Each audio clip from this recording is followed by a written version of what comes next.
I'm trying to get everything right here so that I don't look stupid on the video later on. Okay, I got everything. Push forward, push this forward, push the button so we can see you and me, and then we put the picture up here of Charlotte. Okay. Oh, now you see Charlotte. Charlotte There you and go. a really, Charlotte's gotta be really on there. cute dog. Cute lady and a cute dog. Charlotte Reed is on the phone with Dr. Michael Fleck, right? Good morning, Charlotte. I'm here. Hey, how you guys doing? We are Love doing you great. guys. Are you in Sarasota? We are. We're not. We're actually going to do the high roller thing this year. We're going to leave for the Derby on Saturday morning, the day of the race. But we're not high rollers. Wow. Why So we're doing the Why is the first one the most famous one? Why is the Kentucky Derby more famous than the last? You would think that should be the last one, right? Well, it's actually interesting because the Preakness and the Belmont Stakes are older than the Kentucky Derby, but the Kentucky Derby really? has been held for 142 years continuously in the same location. And as a result, it's really had the opportunity to develop into something really, really special. Oh, I didn't know that. And, the home of American Thoroughbred Racing is in Louisville. I mean, you want your foals to drop in Louisville. So all horses have a January 1st birth date. And I know that both of you know that this area right here is horse country, right? I was just going to say, actually, two things. NASCAR does the same thing as the Triple Crown. Daytona 500 kicks off the season, and that's generally accepted as the most prestigious race. And the Kentucky Derby being the most prestigious race for thoroughbreds.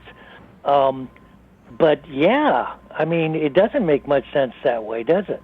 No, but... Well, we can tell you that we do know Ocala is very horsey because Dr. Fleck's granddaughter, who is on the equestrian team at FSU, rides there a few times, rides and competes there a few times of the course of the year. Yeah, it's been a long time since Ocala sent a horse up there to Kentucky. Is that right? I never know. Even though I live here, it's hard for me to keep up with all of it. Remember a few years ago, just like 1 or 2 years ago, there was a guy who lost the third one. And he was so upset that he said, "It's not fair." Do you remember that? Do you remember that guy? I remember Yes, that it was guy. The owner of California Chrome, and that's it's really been interesting. And I'm going to give you a little sidebar to that. Okay. Because one of the things that we've been talking about is how the political conversation has really overshadowed everything that's going on in this country. I mean, whether it's the draft, whether it's up and coming basketball, all the news is about Donald Trump, and we all know that. Well, just so we know, Donald Trump doesn't own a racehorse today. I mean, I don't know what can happen on Saturday, but and neither does Ted Cruz. And I don't think the $1 million that him and Heidi borrowed from Goldman will actually cover a horse. And for equal coverage, Hillary Clinton. Yes. Right, exactly. I mean, her first dog got hit by a car. She's got a few other dogs now. So taking that into consideration, the political cycle has really overshadowed everything.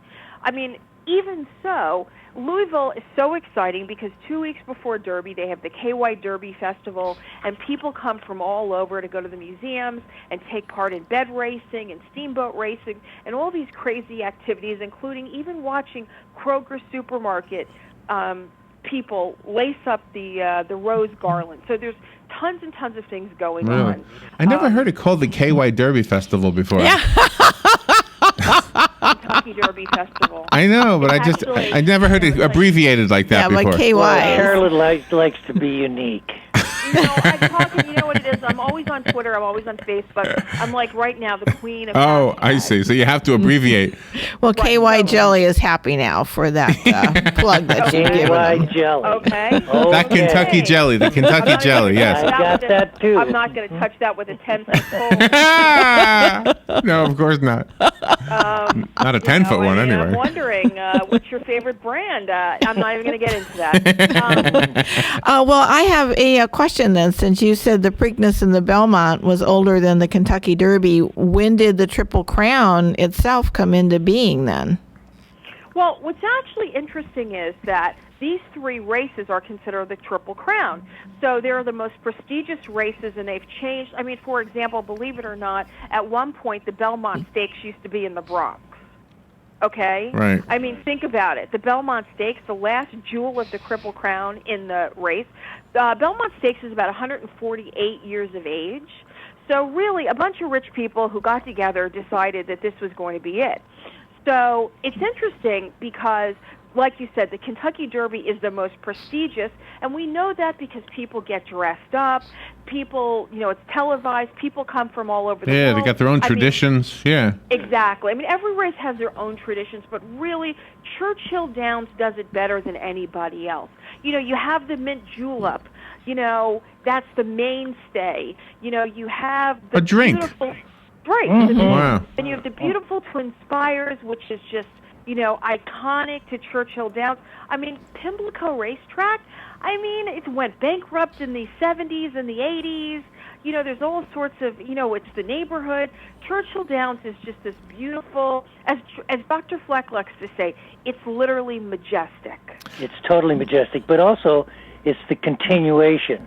It's the only continuous 142 years in a row where there's been a break in the races for both the Preakness and the Belmont. And, of course, what's the second longest sporting event? The dog show. The dog show. The dog show. So let me ask you something about your opinion or your feelings about racing animals, dogs and horses. It seems like we're okay with horse racing, but we're kind of down on dog racing now. Is there a reason for that? Well, people. I'll say this. People don't necessarily like horse racing either. There's always PETA, both at the dog show. A lot of activists don't particularly care for it. And some of those activists don't particularly care for showing horses. Oh, showing them, really?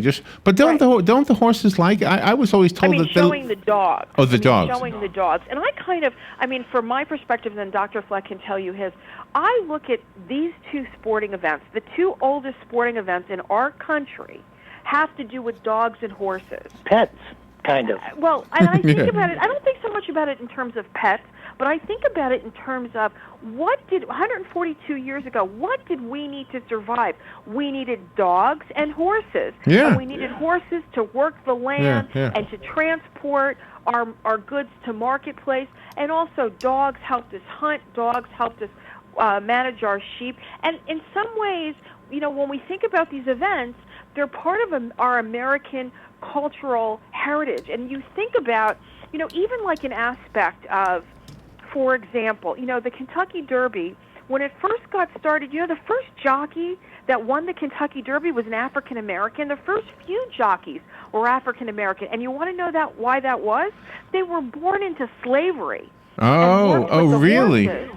Absolutely. So the Kentucky Derby last year had this wonderful exhibit about African Americans, and believe it or not, it was only until like the 1920s, 1920s, and even before that, did you see an influx of Europeans, English and Irish, coming here who really didn't want African American jockeys on the circuit. Really? They would actually tell certain of the wealthiest people in this country, you better get rid of those African Americans. Were they always little guys? A lot of them were very, very small. Yeah. I think the youngest person who won the Kentucky Derby was Aristide, I think his name was. He was 14 years old. So, you look at the history, think about Secretariat, not only because it was a beautiful horse, but think about a woman won the Kentucky Derby with her horse, Secretariat. And think about, we've seen the movie. We all love the movie. Think about what she had to do to win. She literally almost had to, Penny sharing these stories, she had to defy her husband and show her independence and believed in her horse racing. Doesn't Secretariat have an Ocala connection? Isn't that, or am I wrong about that? Anybody know? If anybody I thought so. I thought they had an Ocala connection. Because whenever there's a horse that has an Ocala connection, we hear about it all the time, and I feel like that's one name I know because I don't know any of these horses. I think it could probably be like bloodlines, but Secretariat is from Virginia. Penny's father was from Virginia. Although she grew up in New York, they had a horse farm in Virginia, and the horse went back and forth from Virginia to Claremont Farms in Kentucky. Okay. Well, you ask about the popularity, right, of horse racing and of dog racing, and I think that it's pretty much moving in a direction where the dog racing is disappearing. I believe I saw a feature just a short time back where there's like a half a dozen 8 dog racing facilities that are still open that race for racing dogs. And the only reason why they're still open, because they don't generate any surplus of money, is because that's where they do their gambling. They have their poker events, their card events, and it's an opportunity for that. And so a lot of them continue to have the dog racing so that they can have they can do the rest business of the gambling going on. But the popularity for dog racing has never really even reached near the pinnacle of what it does for horse racing, and it may be in part due to the type of ownership and the belief in the athleticism of the horses versus maybe the athleticism of the dogs. But I can tell you that the popularity for the thoroughbred horse racing has just been accelerating year after year after year. Well, it makes for a better movie too. I think it makes for a better movie, right? Yeah, like Secretariat. It was a great movie. Yeah. We have a phone call. You ready to chat with a listener? Sure, why not? All right, Charlotte Reed is on the phone, as is Dr. Michael Fleck, and down in Sarasota, getting ready to go on a tour of the three races in the Triple Crown. Good morning. You're on the air with Dr. Fleck and Charlotte Reed. Yeah, Larry, it's me, Tom. Hey, Tom. I think next time you have this subject on the air, which is an interesting subject, I think you should try to connect with Bill. I mean, he went from being, he's a veterinarian. He went from treating small animals to where he specializes only in large animals with a specialty in equine fertility or breeding or something. Right. I don't know. Sounds like you're doing Bill, a commercial for your friend. Yeah. Bill, he gets all the technical That's stuff. my brother, Charlotte. He might be a good guest for you. Oh, on is your this your phone. brother who does the llamas in Sarasota? No, this is my the brother other brother. Tom. My brother Bill is the veterinarian. I've told Charlotte to go visit Bill, but she hasn't done it yet. Yeah, I haven't she done it should, yet. because No, wait. Bill, he's smarter But you know than what? both of us But combined, Tom, this is what I'm going to do. Right. This is what I'm going to do. Yeah, hold on, Tom. I'll have Larry on my radio show. Right. And then what we'll do is we'll call Tom up. Yes. So that at least when you're trying to drum up business, we'll drum up business in the area that he's in. There you go. Okay? Thanks for calling, Tom. We like you almost as much as we like your brother. Well, he started out up in Pennsylvania, and he did his like. You're the older brother, aren't you? Yes, he is. You're the older all brother. animals, and then he came back to Florida. Are you as cute as Larry? Small animals, whatever, and then he took some tests. God, I feel like you need to call. Yeah, he's really good. Yeah. Thank you. Yeah, obviously, we love Bill. I guess. I'm trying to get Charlotte and Dr. Our brother Bill is Melissa, the smartest does he? of the bunch. Okay. I have to take a break. Everybody. There you go. Hold on a second. That's I just got to take a break. Let me do the weather, and we'll be right back. Thank you. Charlotte. The weather is brought to you by myfwc.com. Safe boating is no accidents. Sunshine mixing with clouds and warmer this Monday with a shower or thunderstorm around during the afternoon and evening hours. High 85 along the coast, 91 inland. Partly cloudy skies later Monday night, low 68 inland, 74 along the coast. For Tuesday, a mix of sun and clouds with a couple of showers and a thunderstorm. They'll arrive during the afternoon hours over the interior. High 84 the coast, 90 inland. From the Florida Weather Center, I'm meteorologist Joe Lundberg. Hi, this is JP from Penn Flooring here in Ocala. I would like to invite you to come in and visit our spacious showroom where we have solutions for every style and budget. From wall-to-wall carpet to hardwood floors and tiles, we have an unsurpassed selection of flooring. At Penn Flooring, we've provided quality customer service with a family touch for over 25 years. Visit our website at pennflooring.com or come by our showroom, 1201 Southwest 17th Street, just over the bridge. Penn Flooring, quality customer service with a family touch. The very best in quality is Captain T's Upholstery. Hey, this is Dan. Let me ask you a few questions. Does your boat look better with the cover on? Has your car's interior seen its better days? Stop using a towel to cover up those rips in the golf cart.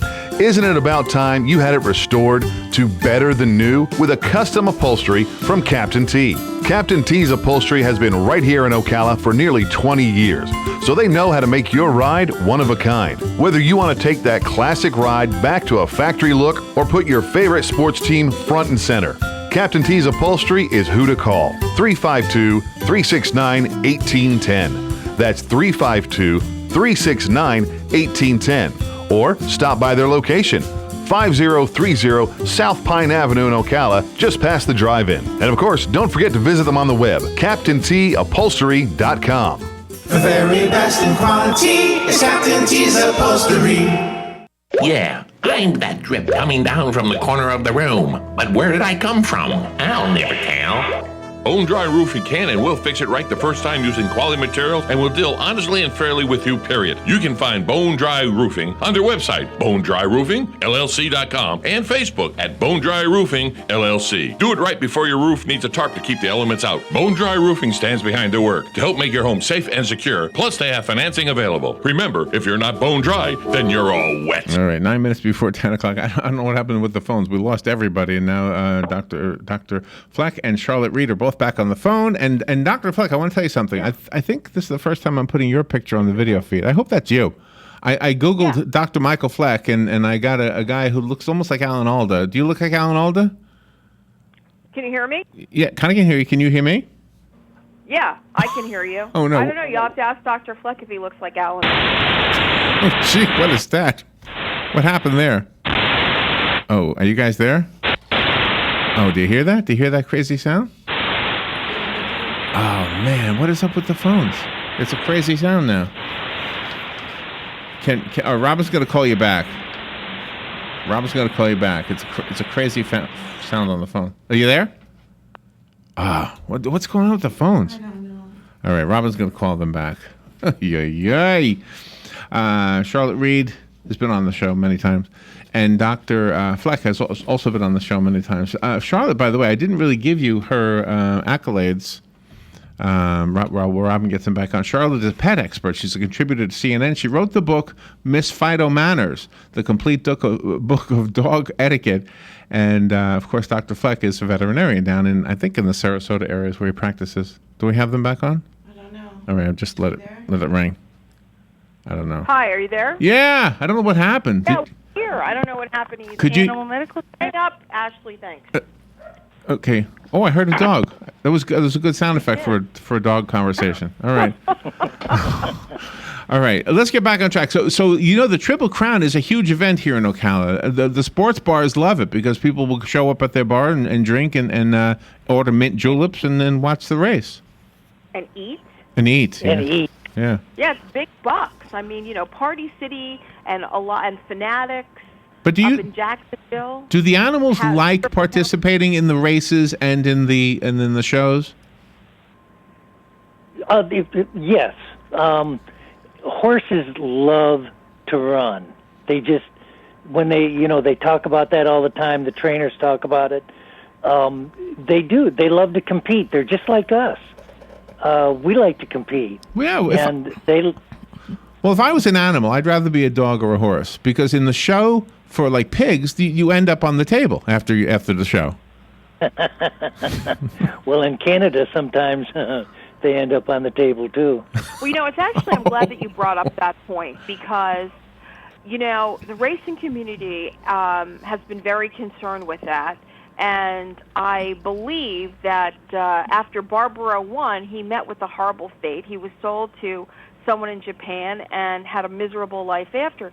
So many of the people involved in thoroughbred racing have a ball that's run by Amy Bell. She runs the Kentucky Derby Festival called Ferdinand's Ball, and they in turn support racing horses that have won so that they do not go where they can be discarded or treated very poorly. So that's very, very important. Charlotte. Oh, now what happened? She dropped off. Just all of a sudden just dropped off. Yeah. Oh my gosh, the phones are horrible. Well, I was going to ask Charlotte and Dr. Fleck, about their plans. They're going to the Kentucky Derby this Saturday. Thank you. Rob was calling him. And then the Preakness would be, 2 weeks later on the 21st. And then the Belmont Stakes on June 11th. And I wanted to ask them, let's see if we can get them back on the phone. I wanted to ask them because I'm supposed to know this because I'm from New York, but I don't really know where Belmont is anymore. She said it was in the Bronx. Yeah, but then they moved to a different location. Do you know where they are? No, I don't. All circuits are busy now. Please try your call again later. Ay. This is good. This is a good reason we had them on for a half hour so we could have phone problems and such. Anyway, I was telling you earlier that Charlotte Reed is the author of the book called Miss Fido Manners, the complete book of dog etiquette, and she's also, I didn't know this. I was just looking at her bio. She was a corporate lawyer on Wall Street, and she opened up a dog place called Two Dogs and a Goat Incorporated, and she's grown her company from a one-woman operation to a full-service pet care provider with caring pet providers and loyal clients and countless veterinary referrals. So we'll just wait for Robin to get them back on the phone, I think. We got about 3 minutes to do this. Let me take another local phone call. Hope this phone line is working. Good morning, you're on the air. Yeah. Belmont Racetrack is in Queens, on the Queens-Nassau line, just off the Cross Island Parkway. That helps you any. So then I've actually been there, not to the track itself, but I've been close enough. All right, thank you, Jim. Appreciate that. All right, thank you. Do I have Charlotte and Dr. Fleck back on? Yeah, we are. We're sorry. Gosh, your brother screwed up the mojo, but that's okay. These things happen. The worst phone today. All right. So I was asking when you weren't on the air, where is, because I'm supposed to know where Belmont is being from New York, and I remember as a kid being near it, but it's not. It's in Queens now. Okay. Yeah, that's what the caller just told me. Yeah. Out by the airport, out by JFK. Okay. And you can hear it, right? When you're outside, it's loud enough that you can hear the announcements and all that? You can hear the announcements, and what's totally amazing this year is they were, because of American Pharoah, they were nervous because after the Preakness, I literally got, the Preakness, the horse won, my first, second after the horse won last year. Mm-hmm. We get media passes, but we also want to sit in the fancy seats, so we buy some tickets too. So right after the horse won, I called. Right. I called Belmont, the racetrack, and said I want to buy some tickets. And I spoke to someone in the media area, and they were panicking. They're like, "Oh my gosh, are people going to call?" I'm just like, "Look, sell me those tickets." Good for you. Oh no. I actually got I don't know if it was the last tickets. I think they created some tickets for the Champagne Room. They were pretty much sold out, but when they heard that, we were covering the races, I think I got the last 2 tickets for the Champagne Room. So thank you, Jeannie, and everyone, John Durso, who now works at NBC. But, it's exciting. People love to get dressed up. It's the sport of kings. They want that connection. They want elegance. They want to hang out with the moneyed class. Do dogs, do horses need some etiquette training, or are they okay? Dogs need etiquette training, but horses seem like they never lick their butts and things like that, right? I'll let you answer this one, Dr. Fleck. This is up your alley. There you go. Up my alley? Oh, yeah, man. they all have dirty minds. I wasn't thinking that wasn't a dirty mind. That was a good question. Why are you laughing? You guys they all just kind of back up against the barn and rub their back end. That's right. I've seen I do that all the time. That's not dirty. Me too. My goodness, I apologize for the phones. I'm so sorry. I don't know what went on, but thank you guys for having some fun with us today and for being good sports. Charlotte Reed and Dr. Michael Fleck, thank you both. If you look at the video, I did try my best to make sure your pictures are on there. Even you, Dr. Fleck. I don't know if I got the right Dr. Fleck. Great. But and they are known. Don't forget on Saturday, NBC, 4 to 7:30. There you go. That's right. And they are known as the Dynamic Pet Duo. So look at them on Facebook. Follow us on our social media streams at the Pet Buzz as well as the Dynamic Duo. We're going to have great pictures of the day, the drinks, the atmosphere, the clothing, the big hats. Oh, marvelous. All right. I want to see a picture of you both in a big hat. Dr. Fleck, that's you too. The Alan Alda lookalike. Alan Alda with a big hat. Yes. Okay. Bye-bye. Thank you, both of you. All right, we'll be right back. This is WOCA Ocala. Immigrant and workers' rights were peaceful, but they turned violent in Seattle. Police Chief Kathleen O'Toole says officers had to do something. The demonstrators put some innocent people in jeopardy, so we had to take action. 5 officers were hurt, none seriously. Fox Radio's Tanya J. Powers. A solar-powered plane took off today from Mountain View, California, headed to Phoenix as it continues its round-the-world trip. It will make 2 more stops in the U.S. before crossing the Atlantic. Fox News.